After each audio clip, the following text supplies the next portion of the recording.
Hi guys.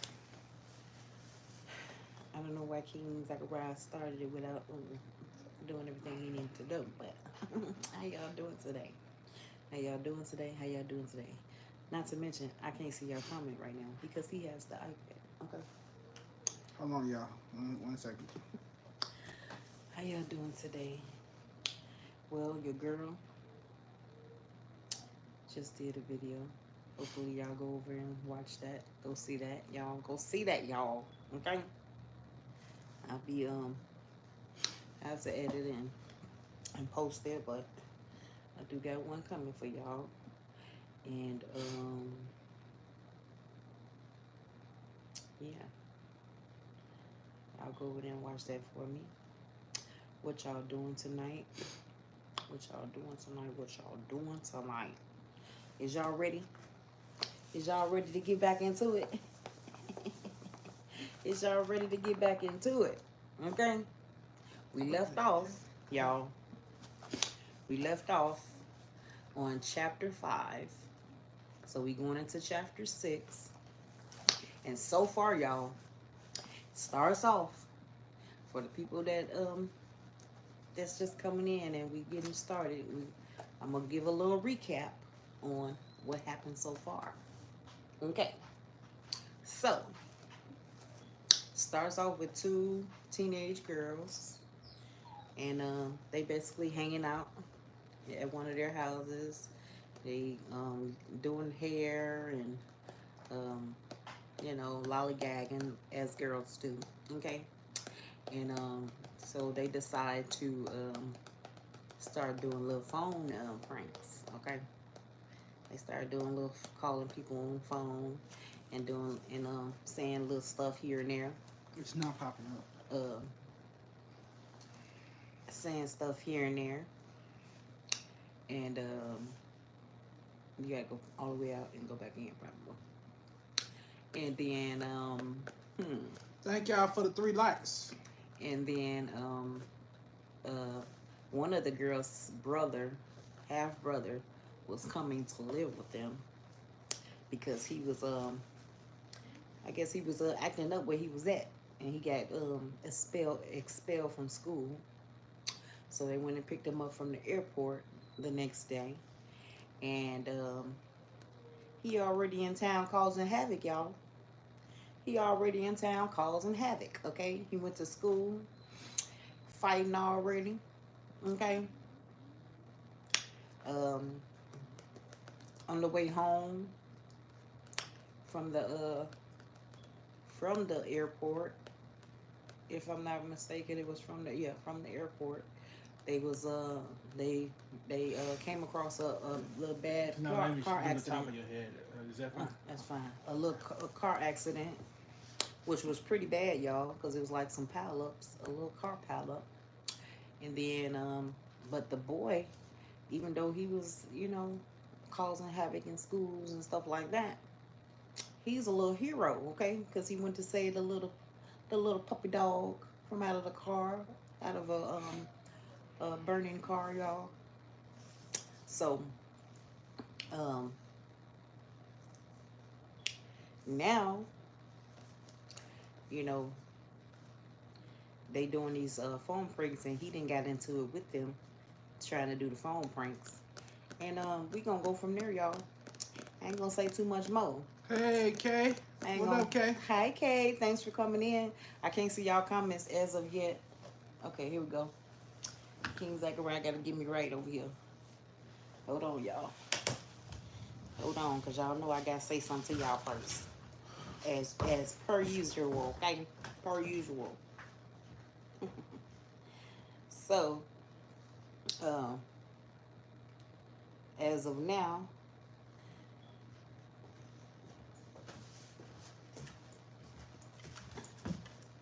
I appreciate you for coming in, Kay. So as of now, whatever you do, please do not move this, okay? Okay. Do you need to bring it back a little bit? So I fixed that curtain too. As of now, the brother, he wants to get into the pranks too. But y'all, they was doing little pranks on the people in school, and this this brother, you can tell he a little bad, y'all. Cause when he did his prank, he he did some little real bad pranks, okay? To say the least. He did some real bad pranks, to say the least. Which was y'all, what are you doing? You can get in trouble for that, okay? But so we're gonna continue from there. We're gonna continue from there and we're gonna see what happened. We starting at chapter 6. Let me get to it. Let me go to it. Let me go to it. We're gonna be starting at chapter 6. And we're gonna see what's going on, okay?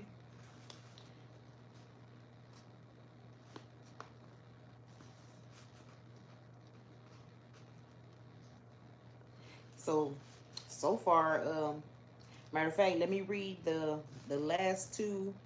I'm gonna read the last two paragraphs of the 5th chapter, and then we're gonna go into the 6th chapter.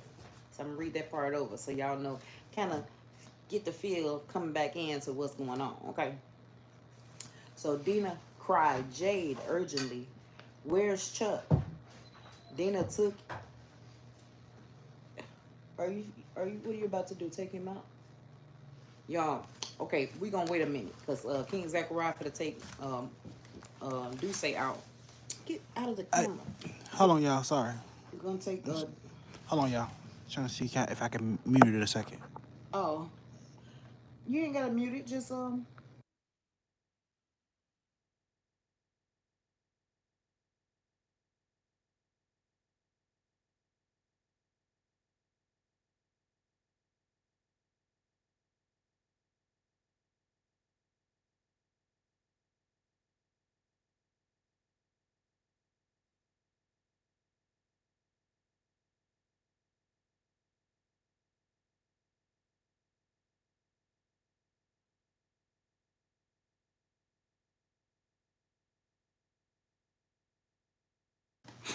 Can y'all hear me again? King Zachariah cutting up, y'all. Never mind, y'all. We doing another option. King Zachariah cutting up, y'all. But oh, I told y'all while we waiting, cause when I get into this reading, I don't want no noise, y'all. Back. I'm gonna let y'all back.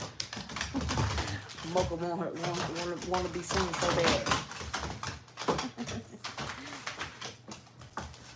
Back. Go outside. Let me see if I can let y'all see Mr. Fluffy, y'all. Let me see if I can let y'all see Mr. Fluffy. I'm just gonna turn it a little bit. See if y'all can see him. Let me see. Can y'all see him over there? Y'all see Mr. Fluffy?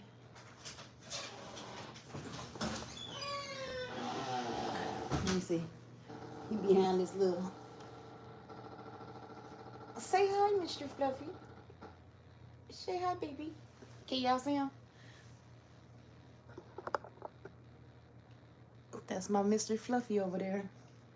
Hey, baby. Hey, baby. Y'all see him moving? Oh, he gonna give y'all a show.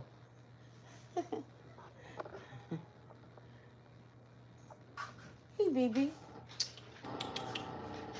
How you doing? Out. Mocha. Y'all see him?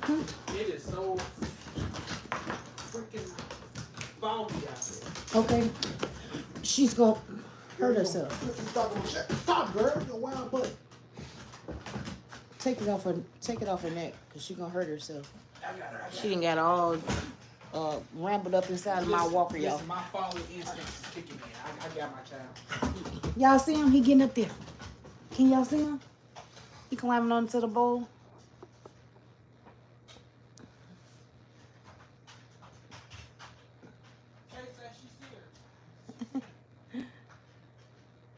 That's my Mr. Fluffy, y'all. Hey, baby.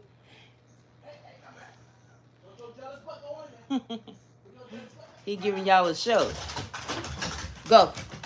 Mocha, where is you going, girl? Come on out of the kitchen. Inside. Now, go. Y'all hear Mocha tipping? She running around here. Hey, baby, is you giving them a show? Hey, Mr. Fluffy. Y'all, he giving y'all a show right now. I think he know he being recorded, y'all. Huh? Out. Mocha, quiet. Quiet. What's all that whining, girl? You just went out. Yeah, Mr. Fluffy was giving y'all a show, y'all. He said, okay, I'm gonna let them see me. he let y'all see him, y'all. Moving around. Got all up on top of the bowl and stuff. Like he know he being recorded, okay?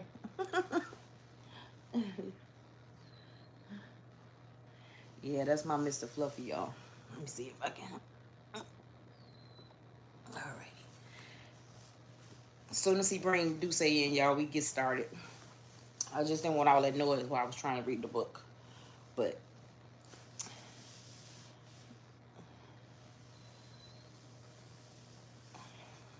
y'all see my dress? I love this dress. At the bottom of it look like it got y'all always see the top of it. But at the bottom of it look like it got like spots of colors. So cute.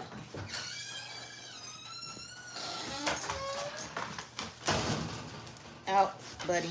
Out. Good boy. Inside. Down. Boy, go to fight somebody. Do say inside, buddy. Go big butt. Inside, buddy. Big back. Yep. Do say. Stay. Y'all see my big boy? Y'all see my big boy? That's my big boy there. Inside, buddy.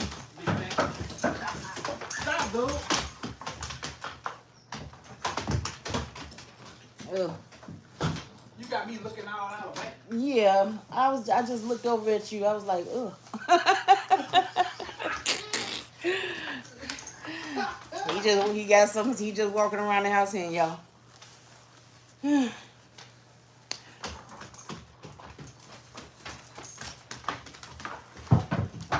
Inside, buddy. Boy, stop yanking on me, boy. Stop yanking on me, boy. We're gonna get right into it in a second, y'all. Back here, dude. It's Dang, pretty. bro. Oh, thank you, Kay. Y'all, they both gotta run and run through the house real quick before they go back in, y'all. Get out of there. You better not. Come on out of there. Do say. Boy, get out my garbage can. What's wrong with you? Come here, boy.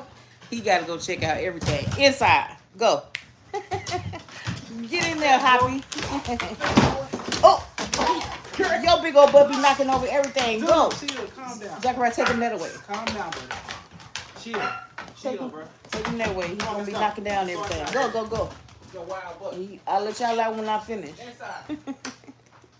Y'all, they be so excited to get out.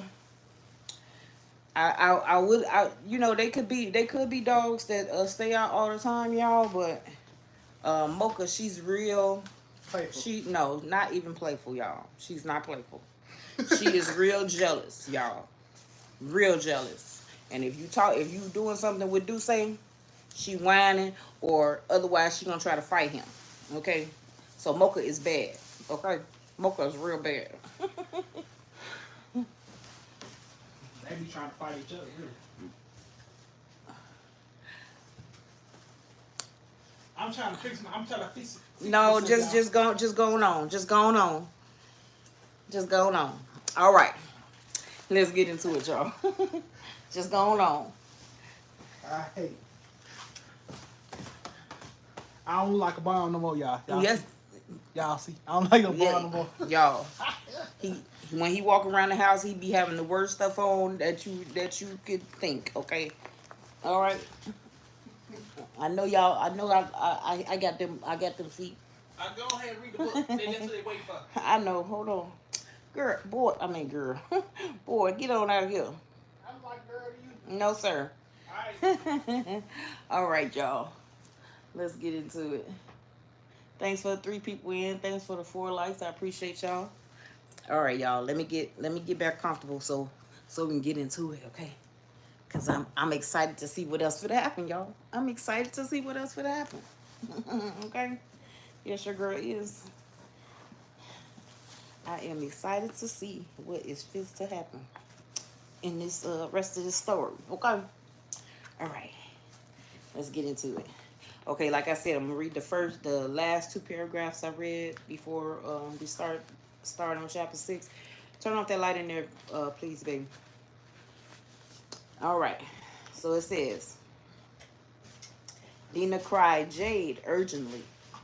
Where's not? How you gonna turn off this light, sir? Excuse y'all. Make it make sense. Turn my light back on. No, look. I can't see in the dark, Look. man. Look how sick it looks. Okay, but I can't see in the dark, sir. Oh man. It look like you about to really get into it too. Y'all, make it make sense. If I had a little light, that would be cute. A little light on my hat or something to get to see. I actually. Oh, Cherokee, what up, man? Hey, Cherokee. Thanks for coming in. I appreciate you. King Zachariah turned off the light on me, y'all. Like I'm finna watch a scary movie. I'm reading, sir. All right. So let's get into these last two paragraphs before we get into chapter 6. It says, Dina cried Jade urgently. Where's Chuck? Dina took. Cherokee said a few candles will work. Yeah, a few candles maybe. Dina took in the room, but Chuck was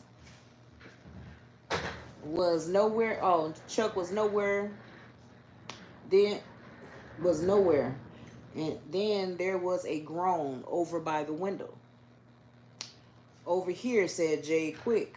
The girls ran over to the still open window. Rain shattered in, and another flash of lightning illuminated Chuck, his limp body curled up on the floor. That's where we left off, y'all. Okay, so let's get into it. All right, chapter 6. For a moment, Dina just stared at the still form of her brother. Chuck, she screamed. Chuck. Oh no, cried Jade, her voice trembling. She bent him over. What do you think? Is he? Ugh. Jade and Dina both jumped back at the same moment as Chuck sat up, screaming. Booga booga. Why you say booga booga, y'all? Then he laid down on the floor again, laughing so hard he started to choke. I sure had you going there, he gasped between laughs and coughs. Guess the so-called spirit of Fear Street had you girls scared half to death. Dina had never felt so many intense emotions so quickly in her life. First had been frightened, terrified, fright, then shock, then relief when she realized Chuck was all right. But what she felt now, the strongest of all, was anger. Anger that filled her body until she thought she would explode. Chuck, you stupid creep, she shouted.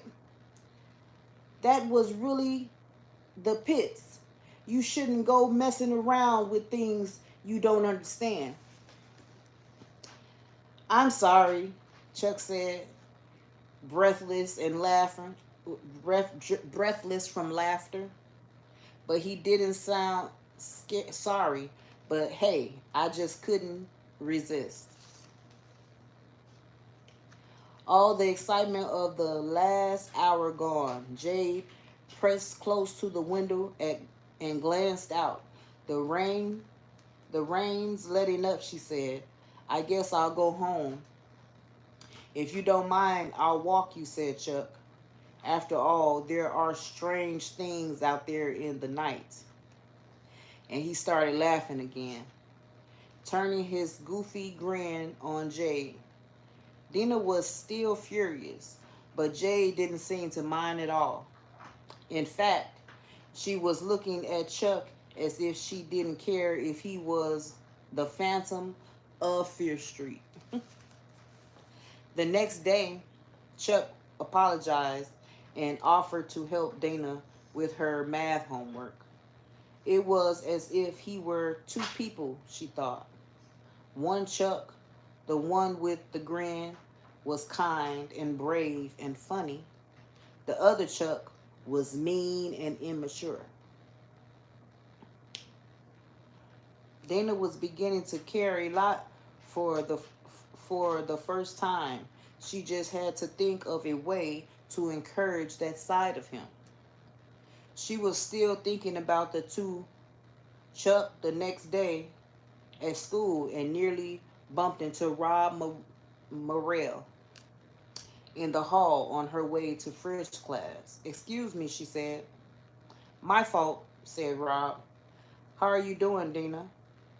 He gave her a big, friendly smile, and her heart began to pound as she slammed an answer. She remembered the past week when she had felt so powerful after her first anonymous call to Rob. But after what happened the past Saturday night, she didn't feel powerful anymore. Instead, she felt a little dirty and ashamed. She wasn't sure what had changed except that the call Chuck had made were mean. Then they could even be dangerous. The calling game wasn't funny anymore. And she wasn't going to do it again. She talked to Jade and Chuck and convinced them to stop. She had her chance in the lunchroom later that morning. She was just about to bite into her mystery meat sandwich when Jade plopped her tray down across the table. Dina, did you see this morning's paper? She asked, her eyes sparkling with mischief. No, Dina admitted. Listen, Jade, I've got to talk to you. Sure, said Jade. But first, take a look at this. She thrust the Sunnyside Morning Press at Dina's, nearly knocking over Dina's milk carton. It was open to the front page, and an article was circled in red. As Dina began to read, she felt her heart sink. Bomb threat, a hoax, police said. Shadyside police were called to investigate a bomb threat at the Sunnyside Lanes at 9:45 p.m. Saturday night. Although the entire building was evacuated, officers found no trace of explosives. Louis Cameron, night manager for Shadyside Lanes, reported that the phone threat was made by a male with a hoarse voice.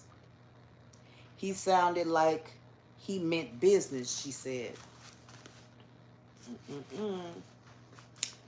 Corey Brooks, a student at Shadyside High School, was among the more than 30 patrons who waited outside in the rain while the building was searched. Nobody panicked, he said, but I wish they'd have let me finish my game. I was bowling, the best game of my life.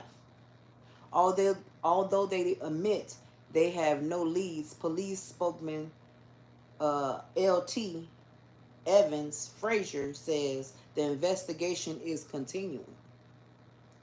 It may have been just a prank call, he told the press, but we can't rule out terrorism. We're taking this threat very seriously. When she came When she had finished reading the article, Dana felt sick and ashamed.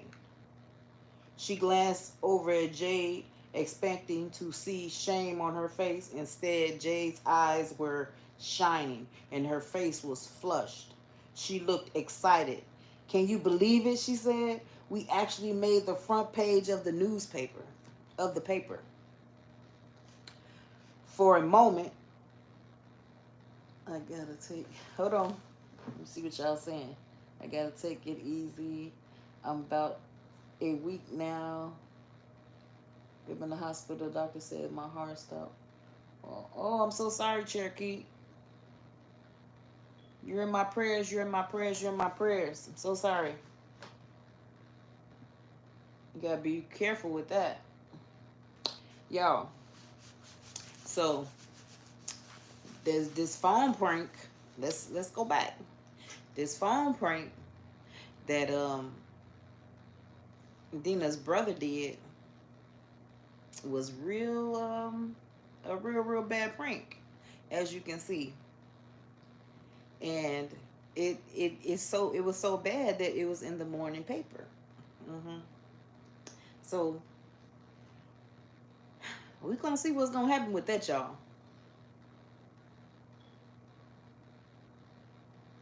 We're gonna see what's gonna happen with that. Okay. Yes, you are in my prayers, Cherokee. I hope you feel better. Okay, let's finish, y'all. Let's go. For a moment, Dina just stared at her friend in disbelief. Are you crazy? She said. This is serious.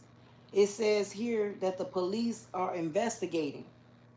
Oh, they'll never find us, said Jade. What this what what's this us stuff anyway? Dana went on. It was Chuck who phoned in the bomb threat. Lightening up, Jade said nobody was hurt. No, Dina agreed, but they could have been. What if someone had panicked at the bowling alley? And what about that other call, the one Chuck made pretending to be a phantom of Fear Street? For a moment, Jade's face changed, and Dana could see a flicker of fear in her eyes. What about it? Jade finally said. That wasn't so harmless. That wasn't so harmless, Dana went on. That call was really scary. He really wanted to frighten Bobby Courtney. McCory. He really wanted to frighten Bobby McCory. Jade was frowning now. All right, so maybe Chuck shouldn't mess around with Fear Street when he makes calls. But I like telephoning, and you do too. Admit it, Dina. Well, maybe the calls were made. 2 kids at school were fun, said Dana. But Chuck's already in enough trouble, and I don't trust him. Besides, making those calls is basically wrong. We've got to stop. Oh, really? Snapped Jade. Since when are you a majority? It seems to me there are 3 of us involved. Maybe Chuck and I ought to have a say. It's my phone, Dina said Dina. Well then, said Jade, maybe I ought to tell Rob Morrell who's been calling him on the phone. She stopped and smiled naughtily at Dana's suddenly look of horror. Oh, Jade went on, we can wait for Saturday night and the 3 of us can discuss it together.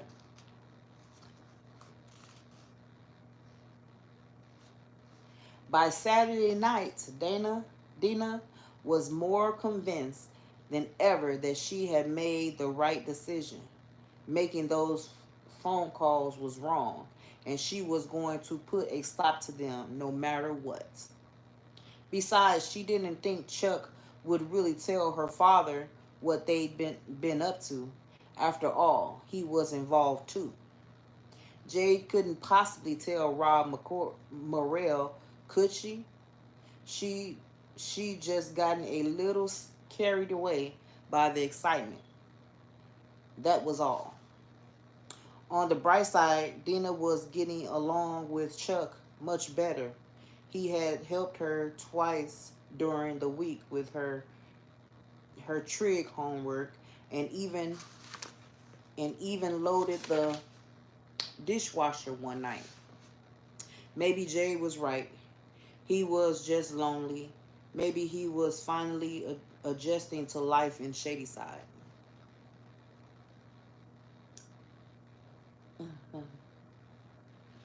Okay. The night Dina's parents went to visit friends. Oh, that night. I'm sorry. That night, Dina's friends went to visit friends, as they usually did on Saturday. Dina had decided that a barbecue might be the best thing to put Chuck and Jade in a mellow mood for their discussion. It was a perfect night for a cookout. She made hamburger patties with pieces of cheese inside and her special potato salad with onions, tomatoes, and sliced black olives. While Chuck got the fire going, Dina finished setting the redwood table outside. There was a knock on the gate, and Jade came in carrying a big tube of ice cream. Smells delish, Jade said. She was wearing one of her jumpsuits.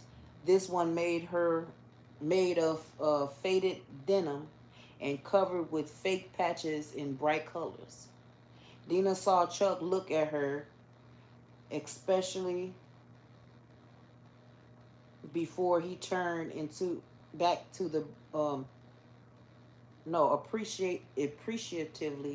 appreciatively before he turned back to the barbecue. The hamburgers were perfect, charred outside and juicy on the inside. And both Jade and Chuck had seconds and thirds of potato salad. After the meal, Chuck seemed to relax for the first time since he had came to Shadyside. Maybe everything was going to be all right after all, Dina thought. The three teens were sitting on a patio in lounge chairs, eating peach ice cream and listening to Dina's portable tape player. The sky had darkened to deep purple that comes before true night, and Dina had her head tethered back, watching the stars appear one by one. Great dinner, Dina, said Chuck, and she smiled. He had actually called her by her name instead of kid. I love that salad, said Jade. The whole thing was fabulous. Oh, Dina told herself there would there will never be a better moment listening guys, she said. Listen guys, she said. We have we have to have a serious talk. I don't think we should make any more of those phone calls. Okay, said Chuck. Fine, said Jade. In fact, Dina went on. I think she stopped. What did you say? She asked. We agree, said Jade. Chuck and I already talked it over. Yeah, Chuck said. Jade convinced me it's dumb to take a chance like that, especially since our old man works for the phone company. Dina turned to stare at her brother and her friend. Jade had convinced him. When had they talked? It looked as if Jade was going to be a good influence on Chuck, whether he liked it or not. What else did you want to talk about? Asked Jade. Nothing, I guess, said Dina. She had never expected to win so easily. It was almost completely dark now, but she saw Chuck's hand slide across the space between his chair and Jade's to clap Jade's hand. Dina felt a flash of jealousy for a moment and thought of Rob Morrell, but mostly she was glad for Jade and Chuck. It looks as if they could be good for each other. Dina was thinking that it was so peaceful and nice out there that she could stay forever eating ice cream and hanging out. Eating ice cream and hanging out. Hey, realist, thanks for coming in. I appreciate you. So, y'all. So, they done came to an agreement. Seems like that they gonna stop doing these prank calls. Because, they did, because her brother did some pretty bad, phone calls. So, I guess Jade talked him into not doing it anymore. So we gonna see how they go, y'all. Let's finish. Let's get into it.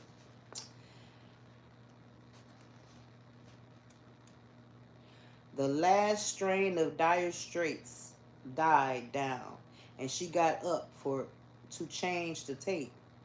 She was just pushing the eject button when a dark, fluttering shape brushed her face. She screamed and jumped back. "What's wrong?" called Chuck. "There's a bat," Dina cried in horror. She ducked and ran into the den through the sliding door.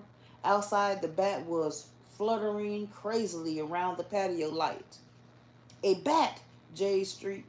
She jumped up and followed Dina inside. "Hey, girls," said Chuck. "Relax. It's not carrying a switchblade or anything." "Very funny," called Dina from inside. "Bats give me the creeps."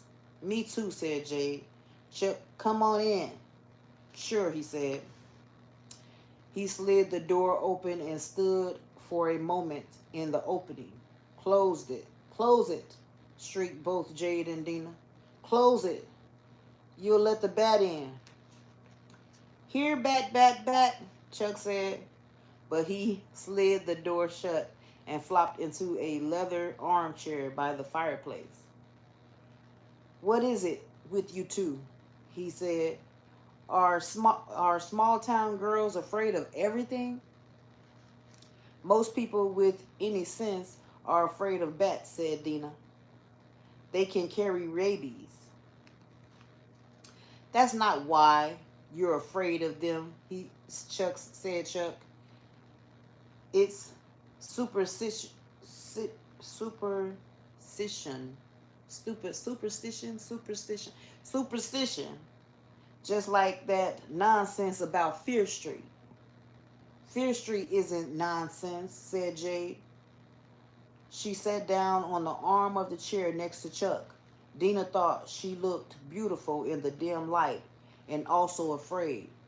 "Don't you see," said Chuck, "all that stuff you've heard happen on Fear Street, it's all exaggerated or made up. It's like the boogeyman. People tell those stories to scare each other." "For your information," said Dina, "there are no birds in the Fear Street woods. Scientists from all over the country haven't been able to find out why." Chuck laughed. "No birds," he said. "Now that's what I call a terrifying problem." "People have disappeared," said Jade. Houses have mysteriously burned down." "Ha," said Chuck. "Houses? You mean people actually live on Fear Street?" "Well, yes," Dina said. "Who then?" said Chuck. "Monsters, Ords, witches, and Draculas." "I don't know," said Dina. The conversation was making her move and more nervous. I don't know anyone who lives there. That's just the point, said Chuck. Now I'm going to prove to you that there's nothing about Fear Street to be scared of. I'll show you that only ordinary people live there. He switched on the headlights and reached for his phone book. Chuck, what are you doing? Cried Dina. You promised. I promised not to make any more prank phone calls, said Chuck. This is different. I'm about to change your life forever. After this, you'll never be afraid again. His fingers had stopped at a number in the phone book. He reached for the phone. Who are you calling? Asked Jade. Her face was glowing with excitement, the way it had the weekend before. I don't know, said Chuck. It's just the first name I found listed on Fear Street. He switched on the loudspeaker and punched in the number. The brurring sound of the phone of Fear Street filled the room. I'm going to prove to you both of you, that there's nothing to be afraid of. The phone kept ringing. Dina counted fifth before Chuck said, no one's home, I guess. I'll have to find another. On the sixth ring, there was a click, followed immediately by a breathless gaps. Y'all know what I'm talking about. gaps. Y'all know what I'm talking about. I can't say it. Then the shrillest, most frightening sound voice Dina had ever heard cried out, please, please come quickly. He's going to kill me. Y'all, you call a random number and you hear something like that? That was chapter 6. We're going to chapter 7. What y'all think so far, y'all? What y'all think so far? That don't sound good. That didn't sound good at all. You just call a random number and you hear something like that? What would y'all think? Okay.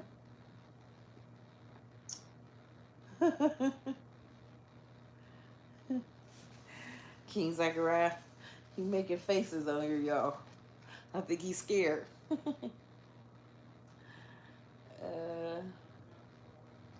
Yes, realist R.L.Stine. All right, we're going into chapter 7, y'all. Y'all want to ask any questions before we get to go to chapter 7? So he said he wasn't going to make no more calls, y'all. He promised. But then he called himself going to make a call, not to do a prank, but to show them that real people or normal people live on Fear Street. What y'all think? Because that phone call they made, though, that was kind of disturbing, to say the least. Somebody pick up the phone and they say something like that. And that would give me the creeps. Okay? Okay, let's finish. Let's go to chapter 7. Who is this? Demanded Chuck. Please, the woman begged. Whoever you are, you're my only hope. Any minute now he'll... But the voice was cut off by a man bellow of rage. While the 3 teens listened, horrified, the speakerphone amplified terror-stricken screams and then the sound of shattering glass. Hello, hello, Chuck said into the phone, and then the woman was back. Please come, she begged again. Please help me. You're my only... There was the sound of a slap, and then a new group voice came on the line. Grumph. voice came on the line. Who is this? The voice growled. What's going on there? Counter, counter Chuck. It's none of your business, growled the man. You got the wrong number. Do you understand? But I heard, Chuck began. Yeah.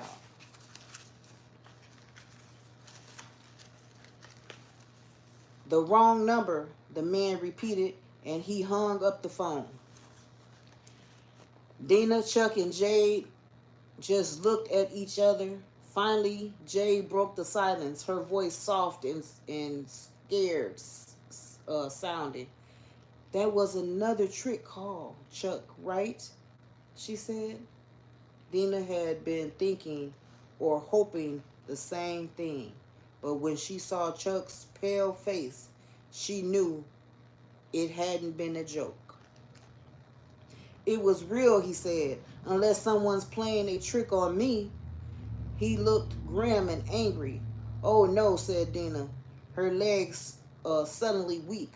What are we going to do? We've got to call the police, said Jade, reaching for the phone. Wait, said Chuck, grabbing her wrist. How are we going to explain how I happened to make the call? And why should they believe us? They'll think we're just kids pulling prank calls, pulling phone pranks. Like that bomb threat, whispered Jade. Exactly, said Chuck. We ought to tell someone, said Dina. That woman sounded like she was in terrible trouble.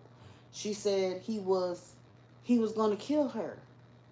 Maybe they were just playing a game, a party game, said Jade. But she didn't sound as if she believed it. That was no game, said Dina. She stood up.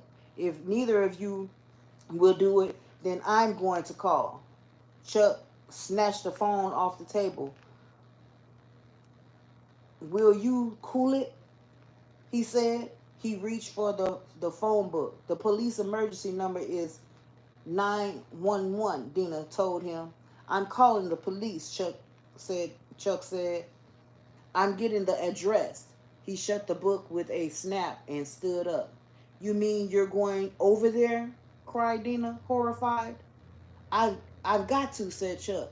I've got to find out what's going on. Let the authorities find out, said Dina. What if there's really a manic loose? Am I saying that right? Yeah. Yeah.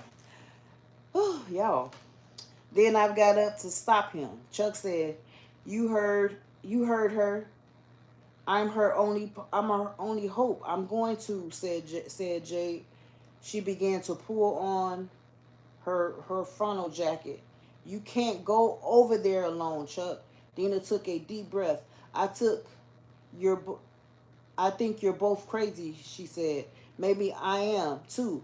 I'll drive, Chuck. Doesn't know his way around shady side yet. She's got her mother's extra car key from the hook at the bottom of the kitchen bulletin board. Then followed the other side, and then followed other outside.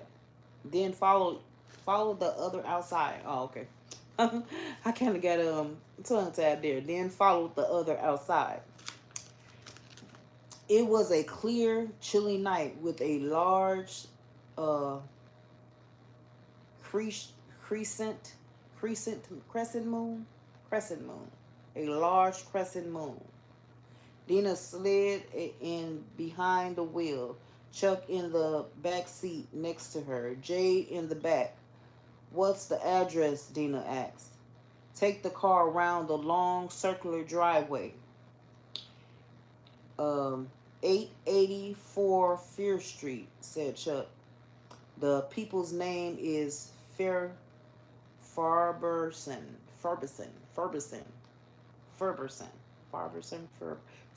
I think it's Ferberson, not Farberson. Ferberson. 884, said Jade. That must be out near the cemetery. Near the cemetery. Dina Street. She had never been to Fear Street at night, and like most people who lived in Shadyside, tried to avoid it during the day. She turned on Division Street, which division Shadyside into north and south halves, then south on Mill Road, knowing Fear Street would be coming up soon. Although street lamps illuminated the road and the woods to the side, Dina kept seeing things move in the shadows. Chuck and Jade must have felt the same way she did, because nobody said a word until she turned into Fear Street. At first glance, it could have it could have been any other street with its old houses and empty yards. But on closer inspection, there was something different about Fear Street. For one thing, there were the ruins of old Simon Fear's mansion. Old Simon Fear's mansion, which had burned down long ago, but was still rumored to be haunted. For another thing, the shadows on Fear Street were thicker and darker than those anywhere else in the town. And most of all, there was a feeling of death, of lifelessness. The lawns were more brown than green, and scraggly trees had only a few moth-eaten leaves on them. Though light burned in a few of the windows of the houses on both sides of Fear Street, there was no feeling of warmth, of happy family life behind the curtains. What was that address again? Dina said. She hoped her voice didn't sound as scary as she felt.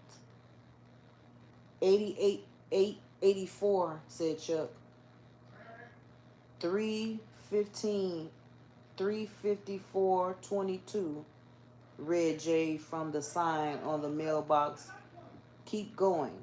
Dina guided the Civic deeper and deeper down Fear Street. She usually loves to drive her mom's little car, but that night she wished it was something bigger and more powerful,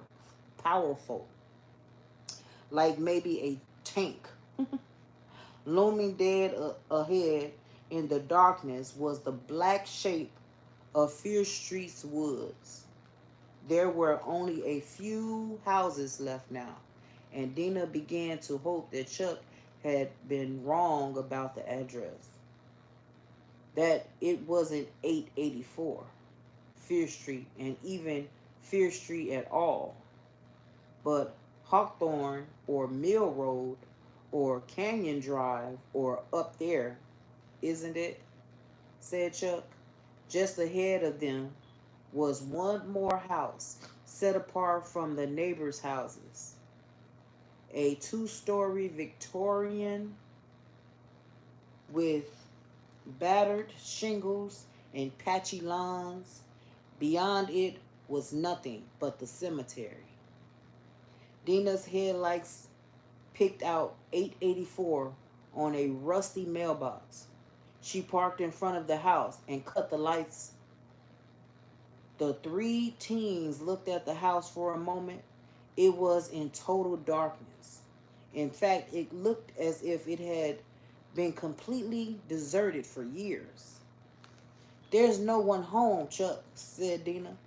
You must have copied the wrong number. Maybe, said Chuck, uncertainly. Excuse me. But I've got to check. I think Dina's right, Chuck, said Jade, surrounding very nervous. This must be the wrong place. I'm just going to look around, said Chuck. You girls wait here. He opened the car door and started to get out.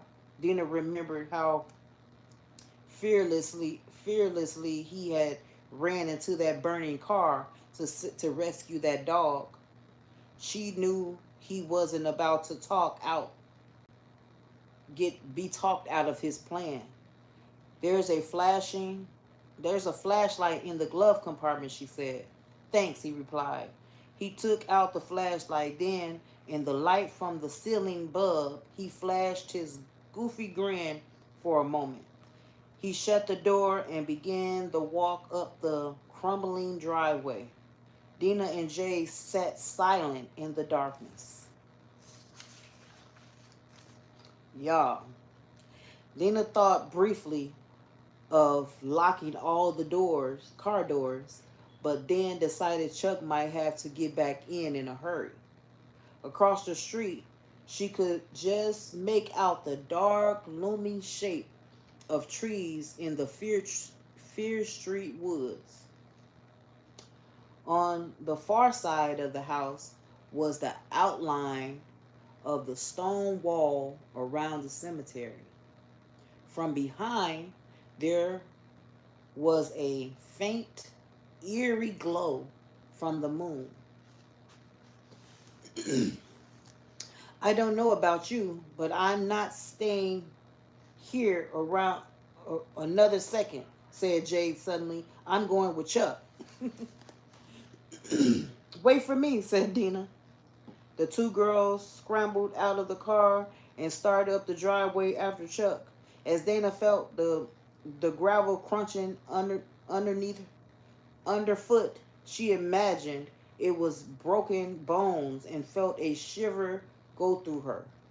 They found Chuck standing on the porch, his ear to the door. I rang the bell, he said. I can't hear anything. He knocked. Tentatively. Tentatively. Tentatively. Tentatively. At first, then louder. The curtains are all drawn, he said. Let's go see if there's anything around back. The girls followed him off the porch and around the side of the house. Something soft and sticky brushed against Dana's face, and she stripped a scream. As she brushed it away, she realized it was a cobweb. Then she began to wonder what sort of spiders had made that huge web. The shutters were closed all along the side of the house. But when they got to the back door, Chuck suddenly raised his hand. Oh, he whispered. The grass in the top half of the back door was broken. The glass, I said grass, y'all, sorry. The glass in the top half of the back door was broken, and the door itself was hanging slightly ajar. With Jade and Dina's cowered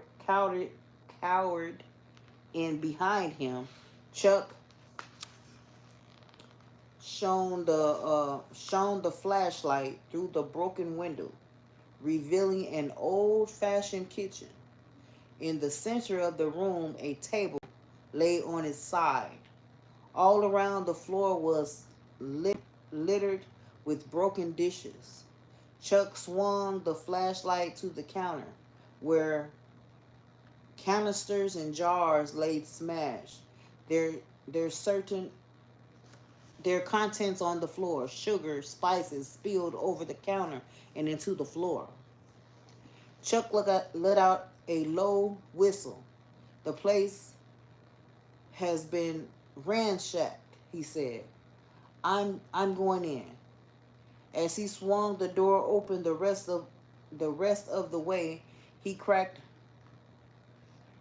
on its hinges. It creaked on its hinges like the cry of some creature long dead. Dina's heart was pounding so loudly she was sure the others could hear. Holding her breath, she followed Chuck and Jade into the kitchen. Chuck continued to inch forward, aiming the flashlight just ahead of him. Then he stopped so suddenly, Dana and Jade nearly walked into him. Just behind the door to the living room, illuminated by its circle of light, laid in an outstretched arm. Next to its hand was a telephone receiver. Splattered over both were bright drops of red blood running and collecting into a dark, spinning pool, spreading pool on the carpet. Y'all, what they done walked into? What they done walked into? Hold on, y'all. What is this thing going? Can y'all still see me? Hold on. Look like something happening to my... Low battery. I thought this was plugged up. Hold on, y'all. King Zachariah forgot to plug this back up. I need my little hold on, y'all. I need my little thing, but I ain't got it in here. He forgot to plug it back up, y'all. He forgot to plug it back up. What was he thinking? Let me see. Is it on this side? Oh, gosh. Okay. Sorry about that, y'all. I seen that little thing up there was saying that the battery was low. Okay. Y'all, so what y'all think so far? Okay. They done walked into a scene on Fear Street in this house with this lady that said she needed help at. And they just found somebody on the floor. That was chapter 7. We're gonna be going to chapter 8, y'all. What y'all think so far? Did I lose some people? Y'all get scared? Did I lose some people? I think I lost some people, y'all. They was like, uh-oh, that's too scary. Okay. Let's continue. Let's continue. Let me see. Did I miss anything? You good, realist fam. My other brother. Am I missing anything? Okay. Y'all. It's getting real creepy if I have to say so myself. Real creepy. Okay. Chapter 8. Let's get started. Don't get scared. Don't get scared. Come back. Come back. Don't get scared. Okay. For a moment, nobody moved. Then Chuck began to walk toward the scene of horror, shining the flashlight ahead of him. Stay back, he warned the girls. He bent down, then stood up again quickly. It's a woman, he said in a shaky voice. I think she's been stabbed. Stabbed, shrieked Jade. Go back to the car, he said. She must have surprised whoever broke into the place. He might still be here. Dina had never been so scared in her life. Her legs turned to overcooked spaghetti. Come on, she whispered. Jade, Chuck, let's get out of here. You two go on, Chuck said. I've got to find a phone. Let's call from somewhere else, said Jade. There may not be time, said Chuck. This woman needs an ambulance. He reached over to the wall and flicked on a switch. The sudden brightness was startling. and Dina had to blink several times before she could see.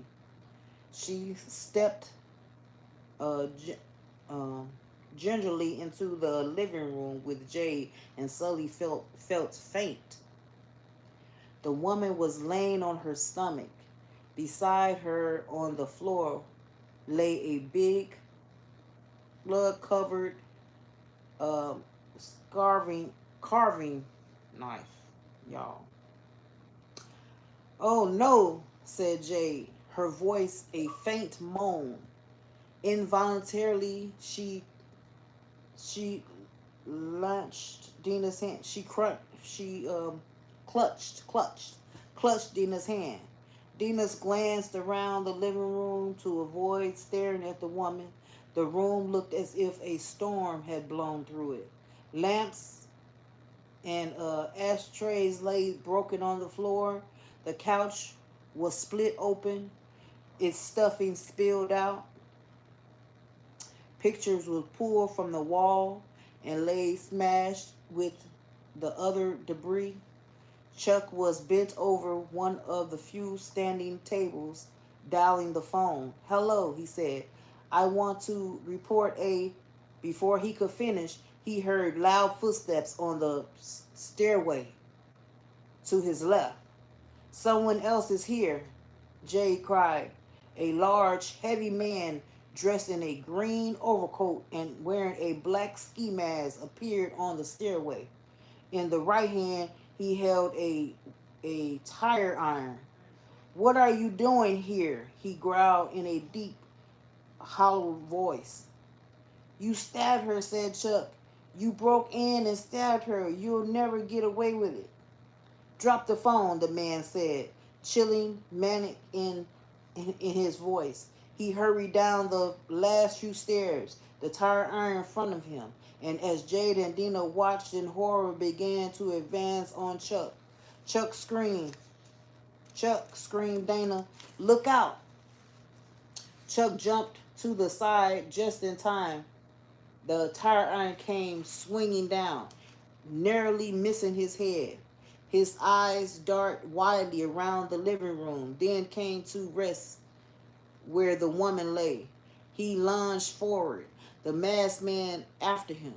Chuck quickly snatched up the carving knife and held it in front of him and manically backed off. Mister, he said. "Back off, mister," he said. The stranger stopped a moment, then nodded slow. "You won't use that knife," he said. "Better put it down." "Run, girls," cried Chuck. Quickly, Dana and Jade ran past the masked man and out the front door. Chuck kept the heavy, blood-scattered blade of the knife pointed at the intruder. "Put down the knife," the man repeated in his deep voice. "You'll never use it." He reached out one glove hand as if to take the knife from Chuck. Chuck Chuck brought it bounded toward the front door. When he reached it, he he heaved the knife at the heaved the knife at the masked man. It hit the wall over the intruder's head and bounced to the floor. Chuck burst out the door, and then all three of them were running for their lives. "Quick, get in," shouted Chuck. He shoved the girls into the back seat of the car, then ran around and slid into the driver's seat. Dina, the keys," he shouted. Dina frantically began to search through her jacket pocket. In the moonlight, they could see the masked man stumbling down the driveway. He was heading straight for them. When she remembered, they're still in the ignition. Chuck flipped on the motor and floored the accelerator. With a squeal, the car spun away from the curb. Chuck gunned it into the end of the street, a dead end. "Chuck," cried Jade. "He's getting into his car. Hurry." Dina ran toward and saw the man get into an old model sedan. in the driveway of the house. Chuck slammed the Civic into reverse. Hold on, he shouted. He gunned the he gunned the car backwards. Along the way, there had come. The stranger pulled out of the driveway and was coming after them. Chuck continued to floor the pedal, flying forward past the dark house, all along Fifth Street, and out into the Mill Road. Too late, Dana saw the lights of a big truck bearing down on them from the south. Look out, she shouted. Chuck wrenched in the steering wheel and the Honda flashtail into the shoulder. The truck swerved past, just missing them, its horn blaring. The little car was still sliding. Look out! We're going into the ditch, Nina screamed. But somehow Chuck managed to get control, breathing a sigh of relief. He spun the car around and began speeding north on the Mill Road. He's still following us, shrieked Jade. Faster, which way? Shouted Chuck. Turn left, cried Dina, with a protesting squeal. A little car turned into a canyon drive. The masked man headlights were still behind them. Turn right, Dina screamed. Now left. The little car swerved so hard that Dina thought it was meant it that it would wait a minute. Dina thought it meant fall apart. That it might fall apart. I'm sorry. It might fall apart. They hit a deep hole in the road, and Dina head hit the roof. Before she could regain her balance, Chuck had swerved again and then again into a narrow dirt road. Have we lost him? Jay cried, sounding weak. I think so, Chuck replied, staring hard into the rearview mirror. Let's go home, Dina said, feeling exhausted. We'll be safe there. Chuck turned the car up Park Drive and finally into the North Hill section of town where the Martinsons lived. All three teens breathed in deeply when the car finally put into a circular driveway and Chuck cut the motor. For a moment, they just sat in the car, catching their breath. Then they heard a squeal of brakes and the sound of a car roaring up the hill toward the house. Feeling a chill run down her back, Dana looked down the road and saw headlights approaching fast. Oh no, cried Chuck, it's him. Oh my goodness, y'all. Oh my goodness. Y'all, they was running for their life. Okay? They is running for their life, okay? The man is after them. They done walked in on something they wasn't supposed to be walking in on. And now the man is after them, y'all. How scary is that? How scary is that? That was chapter 8. We on chapter 9, y'all. What y'all think gonna happen? That was intense. That was really intense. Y'all, I felt like I was there. Okay?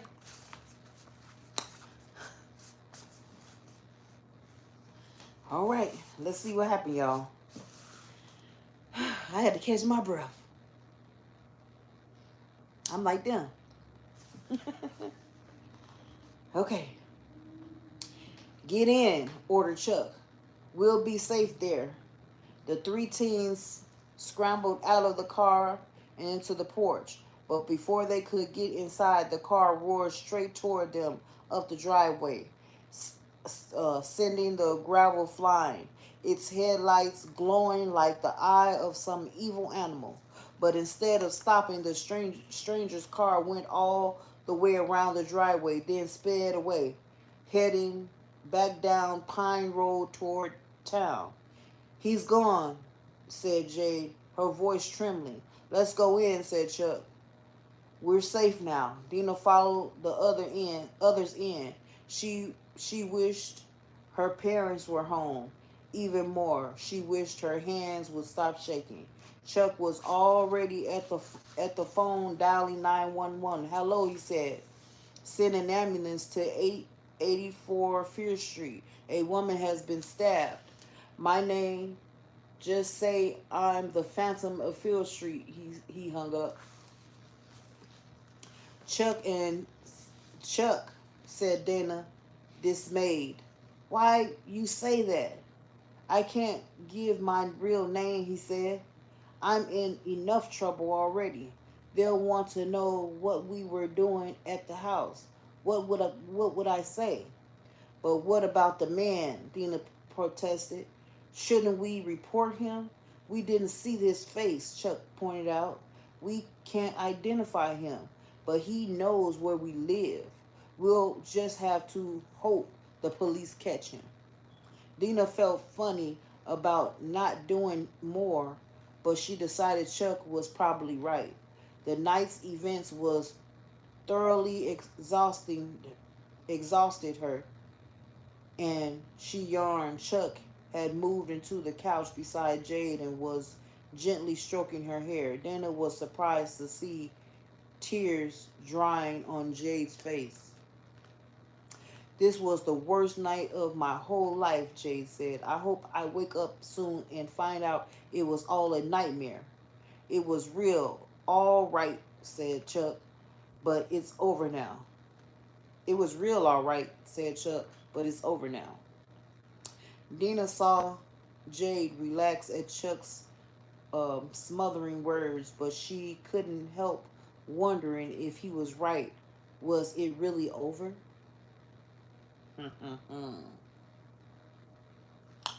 Later that night, Dina awakened with a from a deep sleep. The sound of car tires squealing in her ears. Her heart began throttling, throttling, but then she relaxed. I might have been dreaming about what happened, she thought. She wondered if Chuck and Jade were having nightmares too. She and Chuck had driven Jade home just before midnight. When they returned, Dina's parents still weren't home.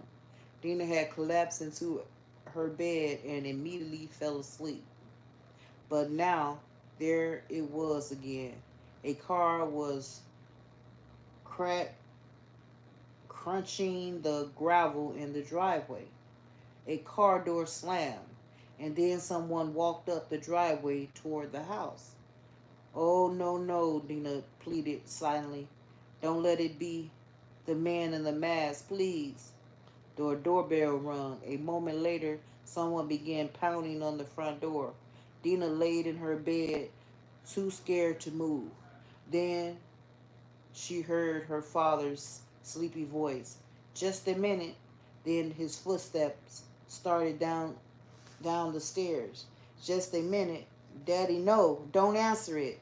Dina jumped out of her bed and ran down the hall, but it was too late. Her father had slid the chain back and was already opening the door. Wildly, Dina searched around for a weapon. All she could find was a large green vase on a stand at the top of the stairs. Her hands trembling, she grabbed it, then began to creep down the stairs. As the door swung all the way open, Dina expected to see the man in the mask standing on the porch. But instead, there were two men dressed in suits. One was tall and skinny, and the other short and pugly. They looked like a comedy act. Mr. Albert Martinez, and said the tall man. That's me, said Dina's father. I'm Detective Frazier from the Shadyside Police Department, the tall man said. This is my partner, Detective Monroe. Detective Monroe. We're sorry to disturb you at such a late hour, but this is very important. Do three teenagers live here? A boy and two girls? There are only two, said Mr. Martinson. A boy and a girl. What's this all about? May we speak to them, please? said the tall policeman. Do you know what time it is? Said Mr. Martinson. They're sleeping. Now, why don't you? We just want to ask them a few questions, said Frazier. Please, sir. We don't want to have to insist. All right? All right, Mr. Martinson mumbled. While Dina watched, he stepped back to let the two men in. At first, she had been relieved to see the detectives instead of the masked stranger, but her relief was now replaced by a new kind of fear. She didn't know how didn't know exactly what was going on, but she had an idea it meant trouble. She set the vase back on the stand and went downstairs. Daddy, she said. Mr. Morrison put his arm around her protectively. These gentlemen are detectives, he said. They want to ask you and Chuck some questions. By now, Mr. Martinson had awkward awakened and come downstairs. Mrs. Martinson had wakened and come downstairs. She was wearing a silver colored bathrobe with her thick golden hair frizzed around her face. She looked like a movie star, Dina thought. Albert, what's going on? She asked. These detectives want to talk to Dina and Chuck, he said. At 2 in the morning, Miss Martinson protested. They said it's important. Her her husband answered. Come on in the kitchen, said Dina's mother. I'll make coffee. Dina's father Dina's father went to the door leading to the basement and called Chuck's name. There's someone here to see you, he said. After a few moments, Chuck stumbled up the steps and into the kitchen, rubbing sleep out of his eyes. He had thrown on a pair of faded jeans and a green t-shirt. When he first saw the policeman, his eyes filled with fear. But then, as Dina watched, the fear from was replaced by a look of challenge and uh, a arrogance, arrogance. How you say that? Arrogance, or arrogance. Yo, sorry about that. Arrogance. Dina's mother had men. Oh, Dina's mother had made the coffee. Won't you sit down? She asked the policeman. Thank you, ma'am, said Monroe. You go on ahead. He and Frazier retained standing by the back door. Remained. Where my eyes must be getting tired, y'all. Remained standing by the back door. Dina's mother sat at the big kitchen table next to Dina. Both her parents looked worried, but the detective had no expression on their face at all. What is going on? Dina wondered. Obviously, it's had something to do with what happened on Fear Street that night. Maybe the police wanted her and Chuck as witnesses, but how had they found them? While Detective Frazier took notes, his parents asked Chuck and Dina their names and ages and where they were, where they went to school. When his expression became very serious, where where were you this evening between 9:30 and 11 p.m.? He asked. Dina opened her mouth to answer, but Chuck spoke before she could say anything. We were right here, he said. We barbecued some hamburgers, then just hung out and watched TV. Dina shot Chuck a questioning look, but he wouldn't meet her eyes. And then he realized why he was lying. If her father found out what they've been doing, Chuck would be in big trouble. Somehow she had an idea he was already in a lot of trouble. The detective turned to her. Is that right, miss? He asked. You were here? Dina swallowed hard. Yes, she whispered. What's that? Said Detective Monroe. Speak up. Yes, Dina repeated. Was anyone with you? Fraser asked. No, said Chuck. Yes, said Dina at the same moment. Well, said the detective, which is it? Yes or no? No, Dina mumbled. It was just us. For a very long time, neither police said anything. Then they exchanged looks. Finally, Detective Fraser cleared his throat. Does either of you know how a Mr. or Mrs. Ferbenson of 884 Fear Street? He asked. No, said Chuck. Dina looked at him deep, desperately. She was starting to feel sick to her stomach. The lies were getting worse. The detective was leading up to something, but what? Was either of you ever talked? Have either of you ever talked to either Mr. or Mrs. Ferguson on the phone? Detective Monroe asked. No, said Chuck. Or visited them at their house on Fear Street? No, Chuck exploded. We've told you we don't know any Fergusons. How many times do we have to tell you? Dina looked at Chuck.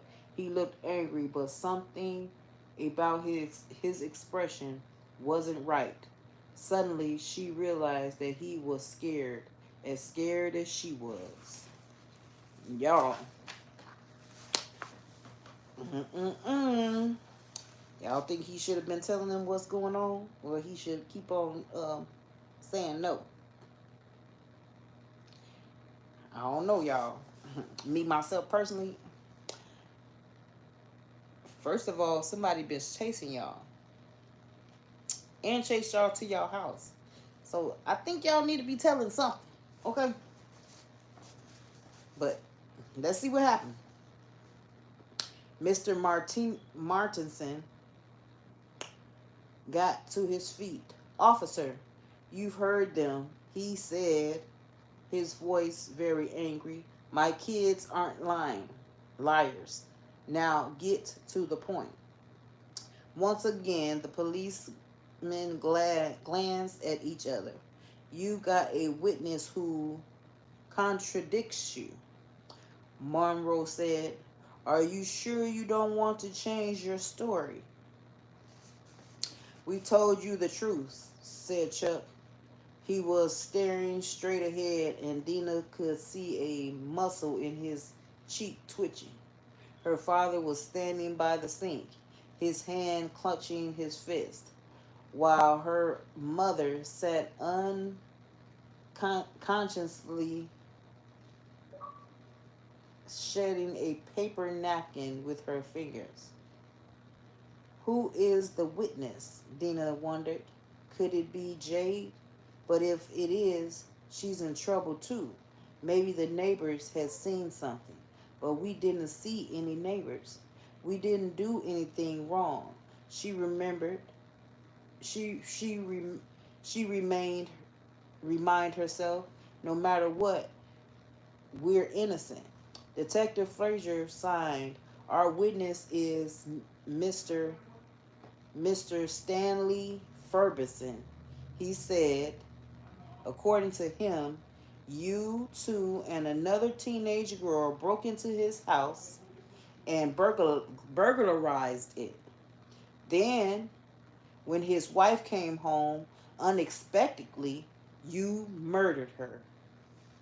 Oh my goodness, y'all. Dina grasps in shock. Huh? That's crazy, said Chuck. In the first place, we weren't anywhere near Fear Street. In the second place, we have no reason to steal anything or kill anyone. He claims he saw you, said Detective Fraser.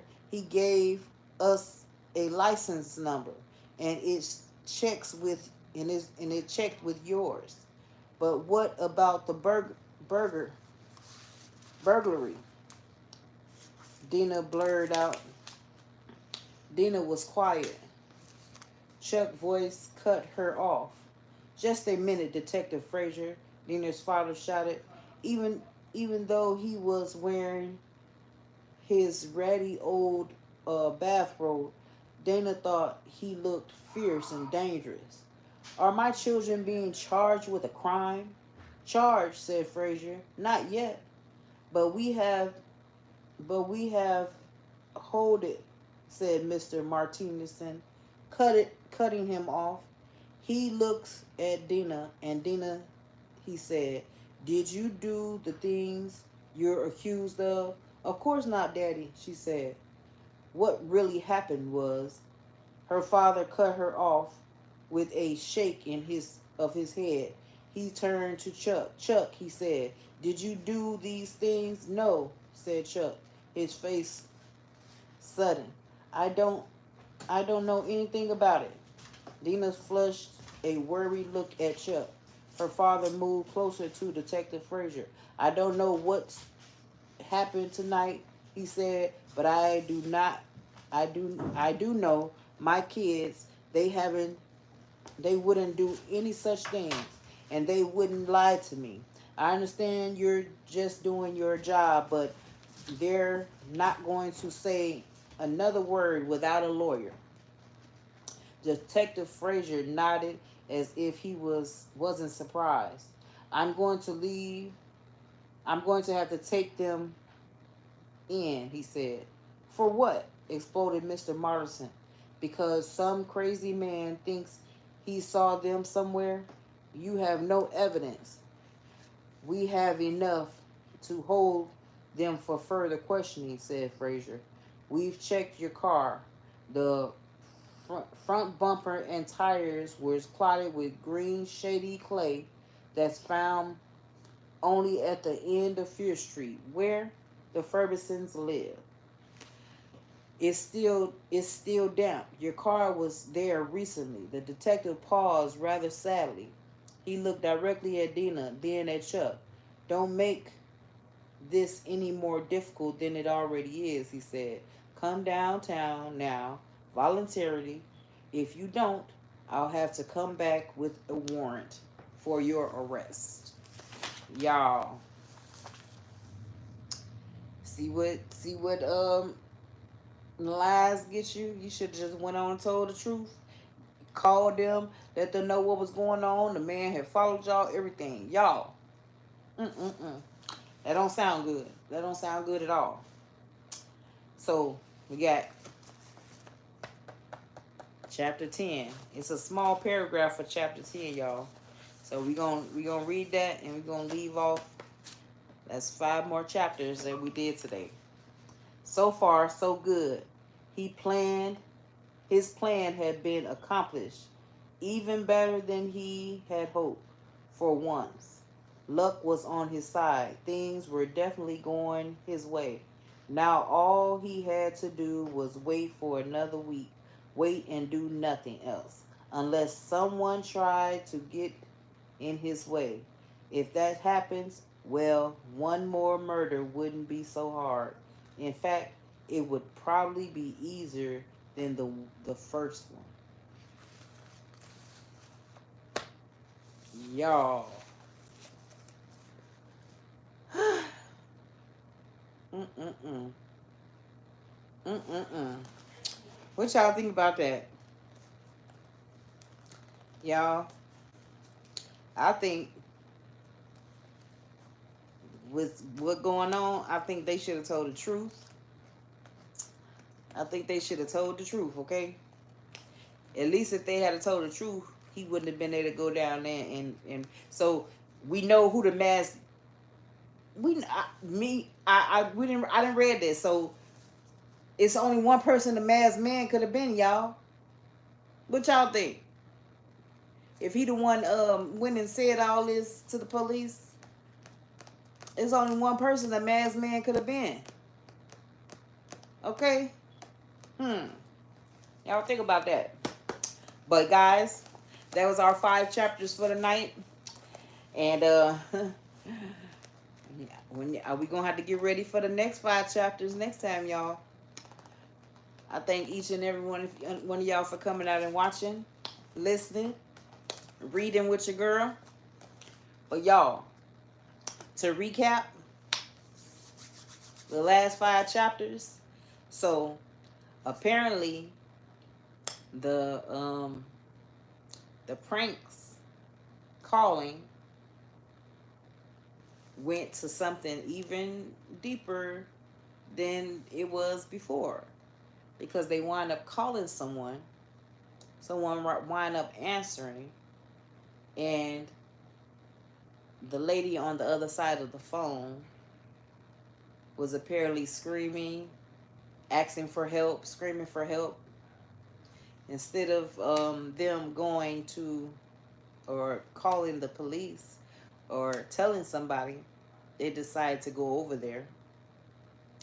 They walked into a very bad situation with someone laying on the floor, unalive, and apparently the person that did it was still in the house and wind up chasing them home, y'all.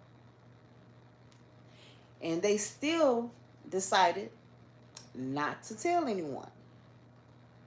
So now the police is there and asking questions, and the person that did it actually sent the police back to their house saying that they did it. So now it's just a big old mess. Okay? It's just a big old mess. But with that being said, guys, this was really, really, really fun. Really, really fun. I thank each and every one of y'all for coming out and to read with your girl. And until next time, make sure you like, share, subscribe, turn on that notification bell so you know when I'm posting. And make sure you, yes you, never let nobody tell you that you ain't somebody. I love you, my fave babes. Good night.